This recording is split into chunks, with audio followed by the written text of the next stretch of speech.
Jadinya suatu pertukaran informasi atau pesan di dalam unit organisasi kita. Nah, apa saja Bapak dan Ibu proses komunikasi di dalam organisasi ini ya? Itu terdapat beberapa tahapan ya Bapak dan Ibu terkait model proses komunikasi di dalam organisasi. Yang pertama adalah tahap penciptaan gagasan ya atau IDC ya Bapak dan Ibu ya. Jadi bagaimana kita menciptakan gagasan, bagaimana kita menciptakan ide ya untuk nanti kita berikan atau kita sampaikan kepada komunikan ya atau orang yang ingin kita sampaikan pesan. Nah, kemudian yang kedua tahapannya Bapak dan Ibu ya, ada yang kita sebut dengan encoding. Nah, encoding ini tadi ada ya di pretest ya, mudah-mudahan sudah ada yang bisa jawab. Kalau nggak ada yang bisa jawab, mudah-mudahan nanti di post-test bisa dijawab semua dengan benar ya. Jadi ada perbandingan evaluasi antara pretest dan post-testnya nanti mudah-mudahan. Di tahap encoding ini Bapak dan Ibu, ide-ide tadi, ide-ide gagasan-gagasan tadi kita susun ya. Kita susun dalam bentuk simbol ya atau tanda-tanda baik berupa gambar yang tentunya bisa mengandung arti. Jadi kita dari gagasan ya kita kemudian kita desain gagasan tersebut ya dalam bentuk simbol, dalam bentuk gambar ya Bapak dan Ibu ya. Kemudian yang berikutnya adalah tahapan atau proses pengiriman. Nah, di dalam proses pengiriman ini gagasan yang sudah kita susun ya Bapak dan Ibu dalam wujud simbol-simbol tadi. Nah, simbol-simbol ini bisa dalam bentuk tulisan ya Bapak dan Ibu ya, bisa dalam bentuk gambar seperti tadi sudah saya sampaikan. Dikirimkan atau disampaikan ya Bapak dan Ibu melewati saluran atau media komunikasi yang sudah disediakan ya.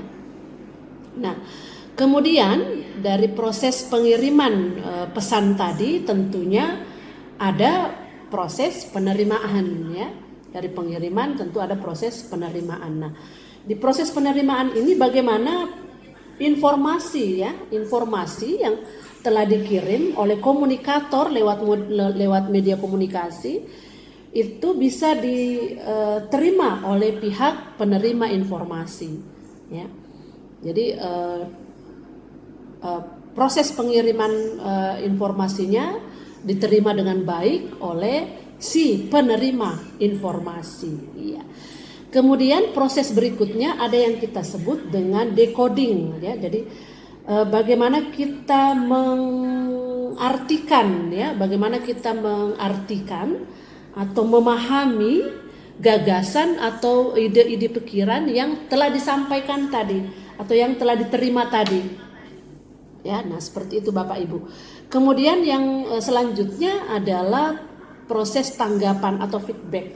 Tentunya feedback ini juga bisa secara langsung ya Bapak dan Ibu kalau kita melakukan komunikasi interpersonal atau antarpersonal ya, komunikasi dari orang individu ke individu lain atau dari individu kepada kelompok ya. Itu bisa menerima tanggapan secara langsung seperti yang sudah tadi kita bahas bersama. Kemudian ada juga respon yang atau tanggapan yang tidak langsung ya. Tidak langsung biasanya penerima pesan memberikan tanggapan itu mungkin melalui tulisan atau mungkin melalui media elektronik yang lain, mungkin melalui media komunikasi yang lain ya, misalnya via telepon atau via SMS atau via WhatsApp ya untuk sekarang ini. Nah, itu bisa dilakukan secara tidak langsung feedbacknya atau tanggapannya. Kemudian ada beberapa macam juga ya feedback yang biasanya disampaikan oleh si penerima pesan. Terkadang ada feedback yang mereka merasa saya kurang mengerti nih. Kemudian juga mungkin ada feedback yang oh iya saya dapat mengerti apa yang Anda sampaikan. Ya. Nah ada tanggapan juga yang sifatnya netral, ada yang positif, ada yang negatif gitu ya. Tergantung penerimaan dari si komunikan tadi ya. Jadi tergantung penerimaan dari si penerima informasi tadi. Bagaimana dia menerima informasi kita, apakah berkenaan dengan dengan keinginannya ya Bapak dan Ibu, atau kalau tidak berkenaan ya mungkin dia bisa saja menyampaikan respon atau menyampaikan tanggapan dengan negatif ya Bapak dan Ibu. Oke.